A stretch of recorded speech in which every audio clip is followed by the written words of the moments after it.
I jumped into the Warhammer hobby just over a year ago now, and over that time period I've really grown in confidence in both building and painting my models. Painting that first model though can be challenging. What I'm going to do in this video is take you through everything I've learned as a recent beginner. There are 3 stages to getting a model from this to this. Building the model, priming the model, and then painting the model itself. To actually get started, you are going to need a few things. A model to build and paint, brushes to paint with, as well of course as the paint itself. The tools you're going to need to actually build the model are some glue to stick the parts together, some clippers to clip the bits off the sprue, as well as a hobby knife just so you can clean things up. I like to clip all of the bits off the sprue for that one model, so I've got them all in front of me laid out. Once all the parts are clipped off, there are 2 things that you need to do. You need to clean up these little nubs which are left over from when you cut the parts off the sprue. The second thing you need to do is clean up the mold lines, which are leftover bits from the molding machines when the Warhammer team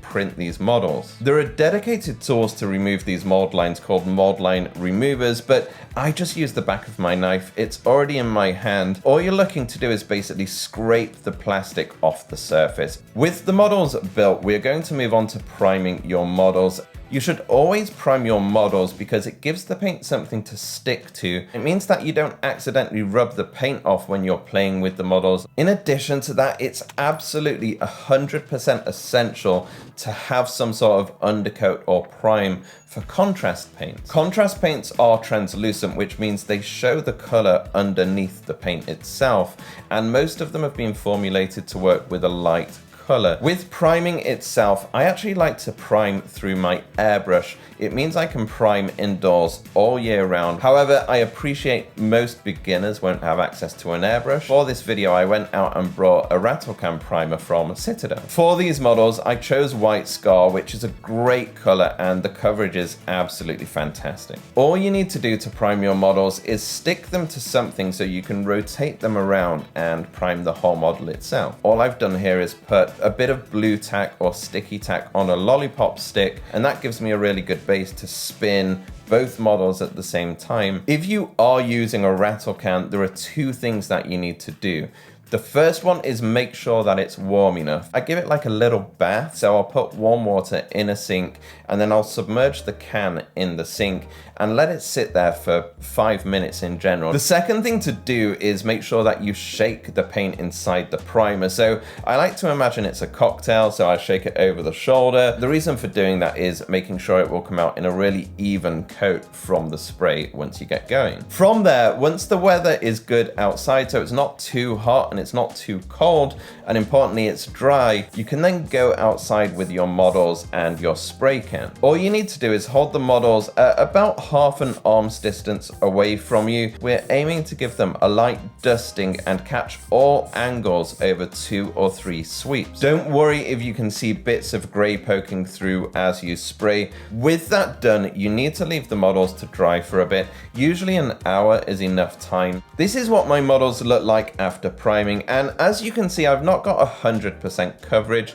There are little bits of grey poking through here and there, but it's much better to have a light layer with all of the details still present than caking the primer on way too thick. For this video, I've actually used the Citadel painting pad because it's something a lot of beginners to the hobby buy. You also need some kitchen towels so you can dry your brushes off as you go, as well as a couple of paint brushes. Now, you don't need anything too crazy here. I personally always have one quite thick one to get the main base coats done quickly, as well as a smaller detail brush so I can get in on the small bits where it's just too cumbersome using the big brush to do that. You're going to need a couple of cups for washing off your brushes too, and I tend to use 2 cups. The first cup is a regular cup for your normal paints. The second cup is one for your metallics. Metallic paints tend to have small flakes in them which give them this like shimmer. If you mix your regular paints and these metallic flecks together, you can give your whole whole model an accidental glittery look unintentionally, and that's not something most people are going for. Finally, you're going to need something to hold your model while you paint. It can be just like a shot glass like we used when holding the models to prime them. I personally use the Citadel painting handles just because they're comfortable. With everything ready to go, we move on to actually painting the models, and the first thing to do is get the base colors down. With these two Marines, I'm going to paint one with contrast paints and then one with regular acrylic paints. The contrast paints, I'm going to give myself a little bit of freedom to use colors that I've just wanted to try for a while. The one painted using regular acrylics, I'm going to paint as an ultramarine following the official box art. With contrast paints, you want to shake the bottle really thoroughly. The sediment within the contrast does tend to separate over time, so much like the primer, I shake this for a full minute. Now, for most contrasts, I do use them undiluted, meaning I don't mix them with water, but I still put them onto my palette because I want to control how much paint is actually on the brush itself. I've decided here to use Aldari Emerald for no other reason than I really like the color of the green. With a good amount of paint on the brush, I'm going to start putting it onto the model, and as a general rule of thumb, I would start at the top of the model and work your way down. Don't worry about pooling too much, it gives a really nice effect with contrast paints. For the worst bits, you can just dry your brush off on the paper towel and then just suck the excess bits of contrast up if you need to do that. And that's it for contrast paints. It really is that easy. Quite often they just need one coat over the entire model and they look fantastic. While that does dry, we're going to move on to the ultramarine. With regular acrylic paints as well as metallics, you do want to thin them down quite a lot, just so they flow from the brush much easier when you're painting the model. It will mean you need a couple of coats just to get really even coverage across the whole model, but by doing it this way, your brush strokes won't show up. This is how the model should look by the time you're finished. It's time to move on to painting the details, and it's one of the most fun parts of the process. I am going to move on to using a smaller brush just so we can get into the fine details on the model. I used to spend way too much time trying to be precise, whereas what I do these days is let myself just paint quickly and then fix up those mistakes with the base colors. It's the simplest thing to do. So here, for example, I'm painting the eagle on the chest, as I'll be painting the gun later anyway, so I don't need to be super careful. I'm also going to be using this same gold that I've used on the chest eagle as I will be on the shoulder pads. So by working from the inside out, if I accidentally hit the shoulder trim, it doesn't matter because I'm going to be painting them the same color. If I do need guidance or inspiration as I go, what I do is look at the Games Workshop website. They have this 3D model preview functionality for most models. So looking at this Space Marine for the metallics, we've got the chest eagle, the trim on the shoulders, some bits on the gun as well as the head, as well as the exhaust on the backpack as well. They also use black on the model as well, so for the undersuit we've got it peeking through in a couple of places. Finally, we've got some different colors for things like the purity seals. So with the ultramarine, I'm literally going to copy the style from the website because that's what I'm going for with this one. First up, we have Retributor armor. You can see here, for example, I'm getting gold everywhere because of my hand tremors, but I just come back and tidy it up with the base colors later. It's really not a big deal. From there, I move on to painting the gun with Abaddon Black as well as Lead Belcher too.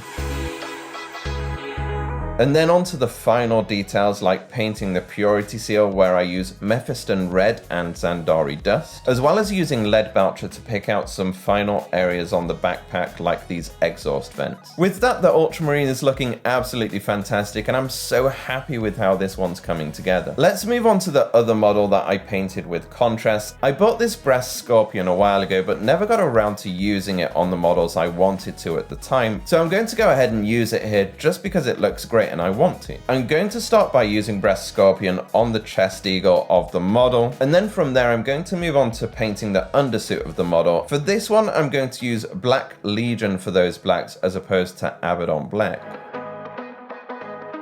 Now, Black Legion is a contrast paint, but it covers incredibly well, so it's quickly become one of my favorite black paints to use, regardless if I'm focusing on contrasts or not. As I want to paint this model fast, I'm going to use this Black Legion on the backpack, as well as in a few other areas of the model. I'm going to leave the trim of the shoulders green, but paint the inside bits using Black Legion. I'm then going to come back to using the Brass Scorpion, and I'm going to use it on the backpack as well as in a few other areas because I really like how it looks against the black and the green together.